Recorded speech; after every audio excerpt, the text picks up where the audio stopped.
اعوذ باللہ من الشیطان الرجیم بسم اللہ الرحمن الرحیم الحمدللہ الذی جعل کمال دینہ و تمام نعمتہ بولایت علی بن ابی طالب علیہ السلام والصلاة والسلام علی سید الانبیاء والمرسلین اما بعد بسم اللہ الرحمن الرحیم معزز ناظرین السلام علیکم ورحمۃ اللہ۔ آج کی ہماری بحث خمس کے بارے میں چوتھے نمبر پہ ہے، جس چیز پر خمس واجب ہے کہ وہ حلال مال جو حرام مال میں مخلوط ہو جائے۔ فرماتے ہیں اگر حلال مال حرام مال میں اس طرح مل جائے کہ انسان انہیں ایک دوسرے سے الگ نہ کر سکے اور حرام مال کے مالک اور اس مال کی مقدار کا بھی علم نہ ہو، اور یہ بھی علم نہ ہو کہ حرام مال کی مقدار خمس سے کم ہے یا زیادہ، تو تمام مال کا خمس نکالنے سے وہ مال حلال ہو جاتا ہے۔ اور احتیاط واجب کی بنا پر ضروری ہے کہ کسی ایسے شخص کو دے جو خمس اور رد مظالم کا مستحق ہو۔ فرماتے ہیں اگر حلال مال حرام مال سے مل جائے اور انسان حرام کی مقدار خواہ وہ خمس سے کم ہو یا زیادہ جانتا ہو لیکن اس کے مالک کو نہ جانتا ہو، تو ضرور ہے کہ اتنی مقدار میں اس مال کے مالک کی طرف سے صدقہ کر دے، اور احتیاط واجب یہ ہے کہ حاکم شرع سے بھی اجازت لے۔ اچھا، پھر فرماتے ہیں اگر حلال مال حرام سے مل جائے اور انسان کو حرام کی مقدار کا علم نہ ہو لیکن اس مال کے مالک کو پہچانتا ہو اور دونوں ایک دوسرے کو راضی نہ کر سکیں، تو ضروری ہے کہ جتنی مقدار کے بارے میں یقین ہو کہ دوسرے کا مال ہے وہ اسے دے دے، بلکہ اگر وہ مال اس کی اپنی غلطی سے مخلوط ہوئے ہو تو احتیاط کے بنا پر مال کی جس زیادہ مقدار کے بارے میں احتمال ہو کہ دوسرے کا ہے اسے دینا ضروری ہے۔ اگر کوئی شخص حرام سے مخلوط شد حلال مال کا خمس دے دے اور بعد میں اسے پتہ چلے کہ حرام کی مقدار خمس سے زیادہ تھی، تو ضروری ہے کہ جتنی مقدار کے بارے میں علم ہو کہ خمس سے زیادہ تھی تو اسے اس کے مالک کی طرف سے صدقہ کر دے۔ فرماتے ہیں اگر کوئی شخص حرام سے مخلوط حلال مال کا خمس دے یا ایسا مال جس کے مالک کو نہ پہچانتا ہو، مال کے مالک کی طرف سے صدقہ کر دے اور بعد میں اس کا مالک مل جائے، تو اگر وہ راضی نہ ہو تو احتیاط لازم کی بنا پر اس کے مال کے برابر اسے دینا ضروری ہے۔ فرماتے ہیں اگر حلال مال حرام مال سے مل جائے اور حرام کی مقدار معلوم ہو اور انسان جانتا ہو کہ اس کا مالک چند لوگوں میں سے ہی کوئی ایک ہے لیکن یہ نہ جانتا ہو کہ وہ کون ہے،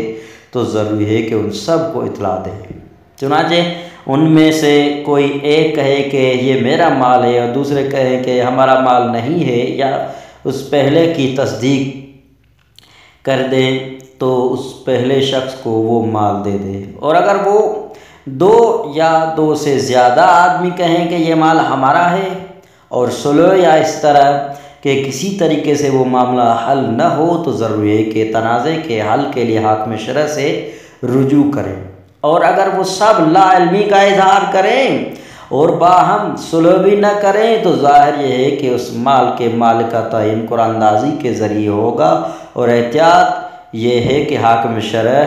یا اس کا وکیل قرآن اندازی کی نگرانی کرے۔ اچھا، 5ویں نمبر پر گواسی سے حاصل کیے ہوئے موتی۔ فرماتے ہیں اگر گواسی کے ذریعے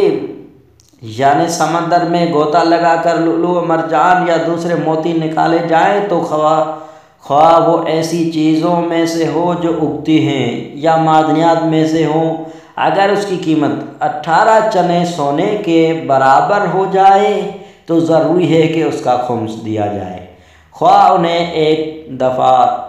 دفعے میں سمندر سے نکالا گیا ہو یا ایک سے زیادہ دفعے میں بشرطی کہ پہلی دفعہ اور دوسری دفعہ غوطہ لگانے میں زیادہ فاصلہ نہ ہو۔ ہاں اگر دونوں مرتبہ میں فاصلہ زیادہ ہو، مثلا یہ 2 موسموں میں گواسی کی ہو اور ہر ایک دفعہ میں 18 چنے سونے کی قیمت کے برابر نہ ہو تو اس کا خمس دینا واجب نہیں ہے۔ اور اسی طرح جب گواسی میں شریک تمام غوطہ خوروں میں سے ہر ایک کا حصہ 18 چنے سونے کی قیمت کے برابر نہ ہو تو ان پر اس کا خمس دینا واجب نہیں ہے۔ فرماتے ہیں اگر سمندر میں غوطہ لگائے بغیر دوسرے ذرائع سے موتی نکالے جائے تو احتیاط کی بنا پر ان پر خمس واجب ہے، لیکن اگر کوئی شخص سمندر کے پانی کی سطح یا سمندر کے کنارے سے موتی حاصل کرے تو ان کا خمس اس صورت میں دینا ضروری ہے جب موتی اسے دستیاب ہوئے ہیں اور وہ تنہا یا اس کے کاروبار کے دوسرے منافع سے مل کر اس کے سال بھر کے اخراجات سے زیادہ ہو۔ فرماتے مچھلیوں اور ان دوسرے آبی جانوروں کا خمس جنہیں انسان سمندر میں غوطہ لگائے بغیر حاصل کرتا ہے اس صورت میں واجب ہوتا ہے جب ان چیزوں سے حاصل کرتا منافع تنہا یا کاروبار کے دوسرے منافع سے مل کر اس کے سال بھر کے اخراجات سے زیادہ ہو۔ اگر انسان کوئی چیز نکالنے کا ارادہ کیے بغیر سمندر میں غوطہ لگائے اور اتفاق سے کوئی موتی اس کے ہاتھ لگ جائے اور اسے اپنی ملکیت میں لینے کا ارادہ کرے تو اس کا خمس دینا ضروری ہے، بلکہ احتیاط واجب یہ ہے کہ ہر حال میں اس کا خمس دے۔ فرماتے ہیں اگر انسان سمندر میں غوطہ لگائے اور کوئی جانور نکال لائے اور اس کے پیٹ میں سے اسے کوئی موتی ملے تو اگر وہ جانور سیپی کی مانند ہو جس کے پیٹ میں عموماً موتی ہوتے ہیں اور وہ نصاب تک پہنچ جائے تو ضروری ہے کہ اس کا خمس دے، اور اگر وہ کوئی ایسا جانور ہو جس نے اتفاقاً موتی نگل لیا ہو تو احتیاط لازم یہ ہے کہ اگرچہ وہ حد نصاب تک نہ پہنچے تب بھی اس کا خمس دے۔ فرماتے ہیں اگر کوئی شخص بڑے دریاؤں مثلا دجلہ اور فرات میں غوطہ لگائے اور موتی نکال لائے تو ضروری ہے کہ ان کا خمس دے۔ اگر کوئی شخص پانی میں غوطہ لگائے اور کچھ عنبر نکال لائے اور اس کی قیمت 18 چنے سونے کے یا اس سے زیادہ ہو تو ضروری ہے کہ اس کا خمس دے، بلکہ اگر پانی کی سطح یا سمندر کے کنارے سے بھی حاصل کرے تو اس کا بھی یہی حکم ہے۔ فرماتے ہیں جس شخص کا پیشہ غوطہ خوری یا کان کنی ہو اگر وہ ان کا خمس ادا کر دے پھر اس کے سال بھر کے اخراجات سے کچھ بچ جائے تو اس کے لیے لازم نہیں کہ دوبارہ اس کا خمس ادا کرے۔ اگر بچہ کوئی معدنی چیز نکالے یا اسے کوئی دفینہ مل جائے یا سمندر میں غوطہ لگا کر موتی نکال لائے تو بچے کا ولی اس کا خمس دے،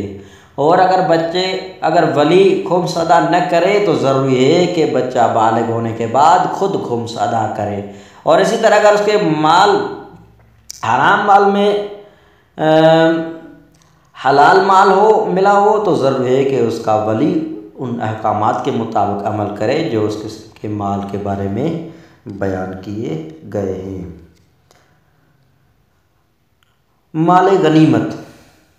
نمبر 6 جس چیز پر خمس واجب ہے مال غنیمت ہے۔ فرماتے ہیں اگر مسلمان امام علیہ السلام کے حکم سے کفار سے جنگ کرے اور جو چیزیں جنگ میں ان کے ہاتھ لگے انہیں غنیمت کہا جاتا ہے، اس میں سے خاص امام علیہ السلام کا حق ہے اسے علیحدہ کرنے کے بعد ضروری ہے کہ باقی ماندہ پر خمس ادا کیا جائے۔ مال غنیمت پر خمس ثابت ہونے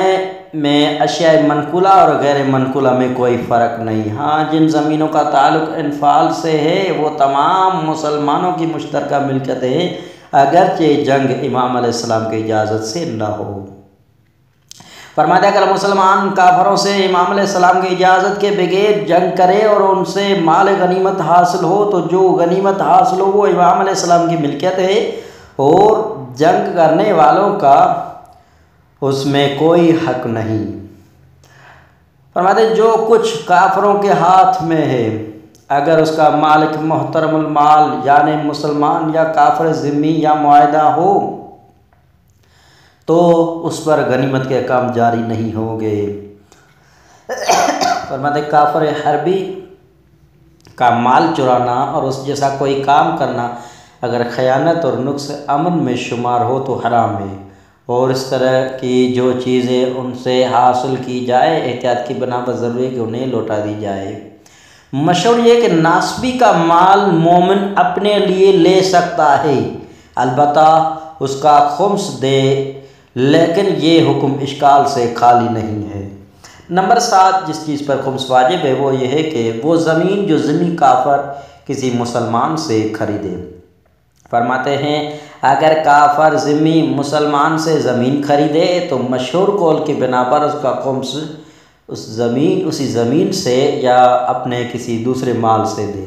لیکن اس صورت میں خمس کے عام قواعد کے مطابق خمس کے واجب ہونے میں اشکال ہے۔ والسلام علی من اتبع الہدی۔